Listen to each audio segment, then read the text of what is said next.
Bismillahirrahmanirrahim. Assalamualaikum warahmatullahi wabarakatuh. Bapak-bapak, ibu-ibu, mas-mas, mbak-mbak, khususnya adik-adikku sekalian yang dirahmati Allah dimanapun Anda berada, kembali di IIP Channel bersama saya IIP Wijayanto.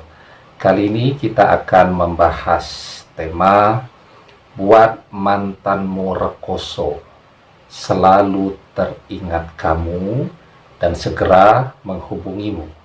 Ya, jadi orang ketika selalu teringat waktu bersama, ya, selalu terdengar-dengar suaranya, ya, membaui aroma parfumnya, setelah itu teringat dengan setiap apa yang dia ucapkan dan tidak memiliki akses untuk bisa menumpahkan, menuangkan kerinduannya tadi, itu rasanya rekoso banget. Rekoso itu apa? Rekoso itu menderita, ya. Nah, sekarang mungkin Anda yang rekoso. Kenapa rekoso? Ya karena Anda yang kepikiran terus, ya, kedengaran terus suara yang bersangkutan, setelah itu bahkan ke mimpi-mimpi dan lain sebagainya, ya. Dan Anda tidak memiliki akses untuk bisa berkomunikasi dengan dia, mengobati rasa rindu yang ada di dalam hati Anda, ya. Nah, maka Anda kemudian mencobakan mencari berbagai solusi, ya. Ketika akun-akun media sosial terblokir, ya, ketemu secara offline atau ketemu secara physically, pastinya juga tidak mau, dan Anda sudah mencoba menghubungi, ya, menemui di tempat kerjanya, menemui di tempat kuliahnya, ya, bahkan menunggui di tempat dia biasa lewat dengan harapan dia bersedia untuk berhenti ngobrol dengan Anda, ternyata juga tidak ada perubahan, ya. Nah, bisa jadi di situ Anda kemudian akan mulai berpikir, ya, bagaimana caranya agar yang bersangkutan ini tergerak untuk bisa menghubungi saya segera, karena saya tidak mungkin untuk menghubungi dia duluan. Bagaimana mau menghubungi, ya, jika semua jalur komunikasi ditutup oleh dia, ya. Nah, kemudian, ya, di zaman yang canggih ini kan berbagai pengajaran keilmuan, ya, berbagai ilmu-ilmu mahabbah dan seterusnya kan banyak tuh diajarkan secara online, ya, baik tertulis ataupun tutorial dengan video dan seterusnya tadi. Dan saya lihat selalu penontonnya banyak sekali itu kalau tema-tema yang begitu, ya. Padahal seperti yang pernah saya jelaskan, ya, video-video tadi juga mereka mencari informasi ke sana kemari, browsing juga, dan kemudian bentuknya saja yang dirubah. Kalau biasanya dalam format tertulis di berbagai website, ini dijadikan dalam bentuk video. Artinya apa? Artinya selama memang mereka bukan orang yang memiliki ijazah untuk mengajarkan amaliyah tadi, ya, amaliyah tadi tidak akan memberikan dampak apapun, ya.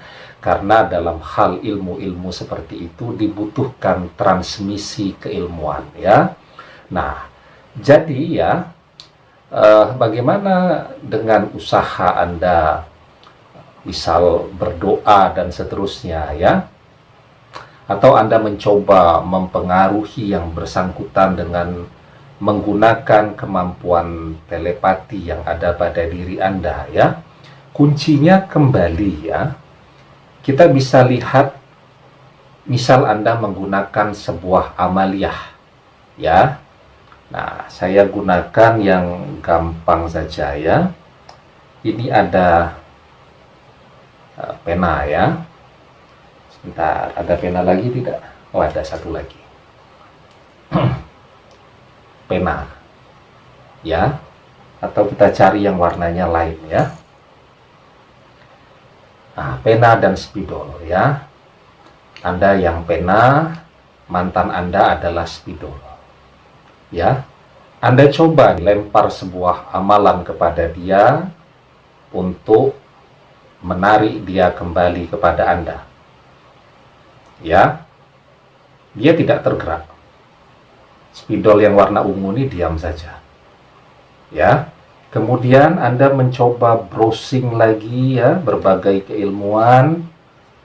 Setelah itu Anda coba lemparkan lagi kepada yang bersangkutan dengan harapan yang bersangkutan bisa tertarik kembali kepada Anda. Nah, ini yang warna merah nih karetnya.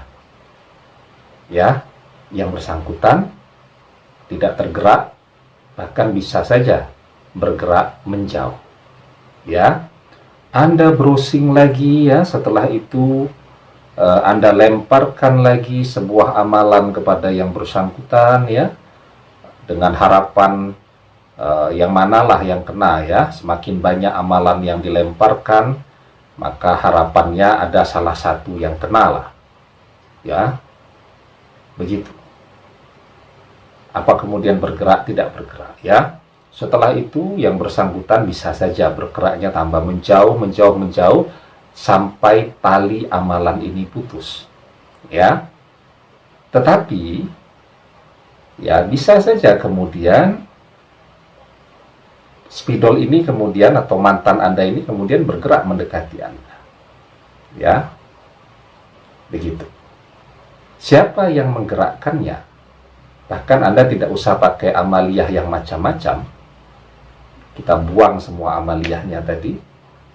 Ya. Pena ini bisa saja kan bergerak kembali kepada Anda. Siapa yang menggerakkan? Yang menggerakkan tentu tangan saya. Tangan saya siapa yang menggerakkan? Yang menggerakkan pikiran saya. Pikiran saya siapa yang menggerakkan? Hati saya. Hati saya siapa yang menggerakkan? Yang menggerakkan Anda tahu siapa kan? Nanti kita jawab di bagian akhir. Nah, itu kesalahan mendasar yang selalu kita lakukan. Ya, kita menggunakan dan meyakini berbagai hal. Ya.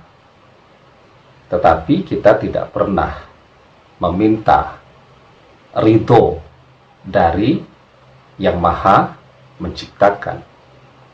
Karena itu sebelum berdoa itu mohon keridaan Allah dulu. Kalau di masyarakat tradisional, mereka sebelum berdoa biasanya selalu liridho illahi ta'ala. Ya, Al-Fatihah, memohon keridaan Allah Subhanahu wa ta'ala. Ya. Nah, sekarang kenapa Allah belum juga memberikan petunjuk atau menggerakkan ya orang yang Anda cintai tadi untuk kembali kepada Anda? Ya, belum tergerak.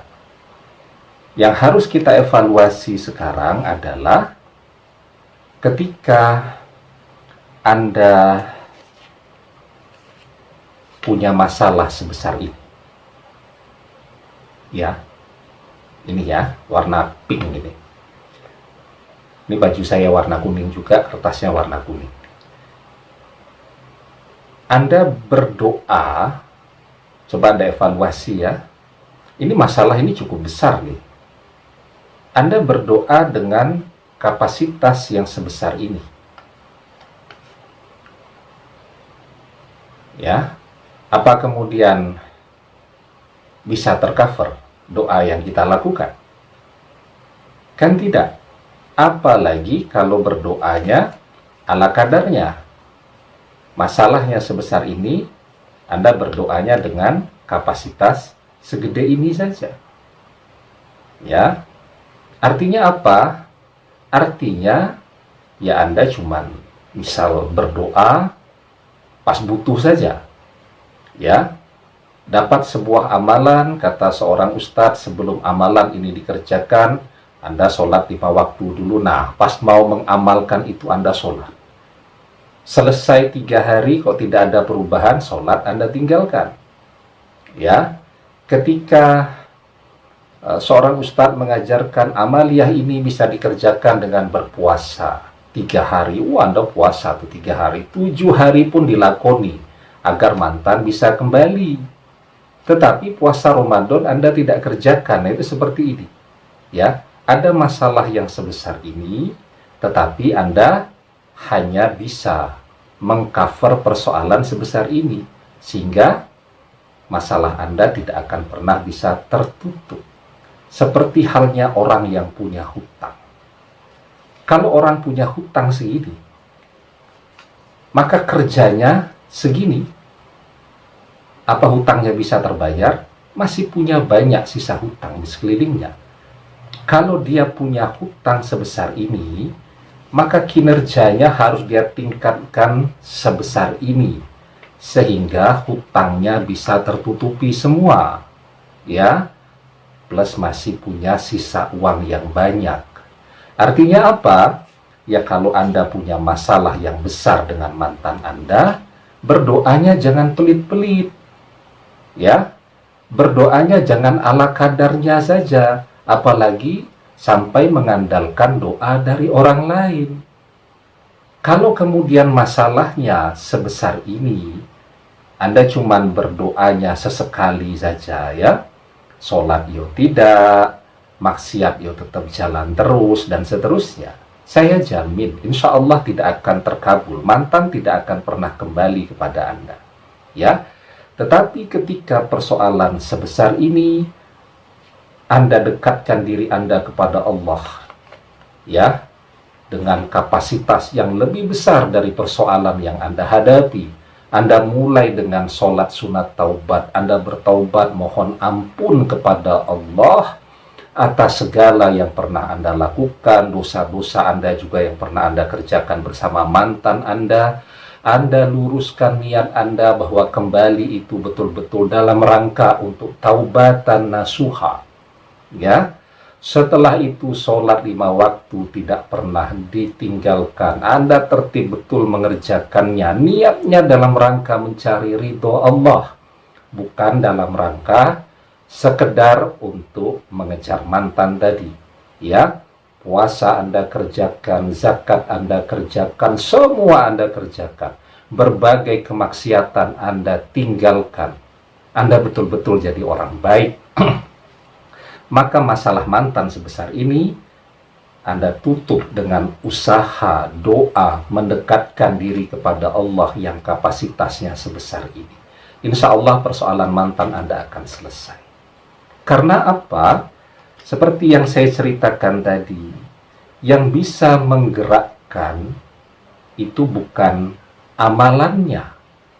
Yang bisa menggerakkan seseorang untuk menghubungi Anda, untuk kepikiran Anda terus, untuk segera kembali kepada Anda, kita bisa lihat jawabannya di dalam surat Al-Jathiyah ayat yang ke-23.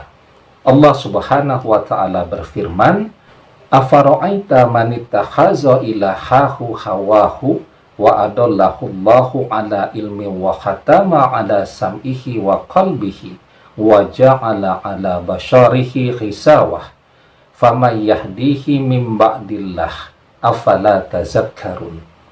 Maka pernahkah kamu melihat orang yang menjadikan hawa nafsunya sebagai Tuhannya, dan Allah membiarkannya berdasarkan ilmunya, dan Allah telah mengunci mati pendengaran dan hatinya, dan meletakkan tutupan atas penglihatannya, maka siapakah yang akan memberinya petunjuk sesudah Allah membiarkannya tersesat? Maka mengapa kamu tidak mengambil pelajaran? Siapa yang memberikan petunjuk kepada mantan yang hatinya sudah terkunci, pendengarannya sudah tertutup kepada Anda untuk kembali kepada Anda? Siapa yang bisa? Yang bisa hanya Allah Subhanahu wa Ta'ala. Karena itu, persoalan Anda dengan mantan sebesar ini, dekatkan diri Anda kepada Allah dengan usaha, dengan doa yang lebih besar lagi. Demikian, semoga bermanfaat. Wallahu a'lam bishawab, billahi taufiq wal hidayah. Wassalamualaikum warahmatullahi wabarakatuh.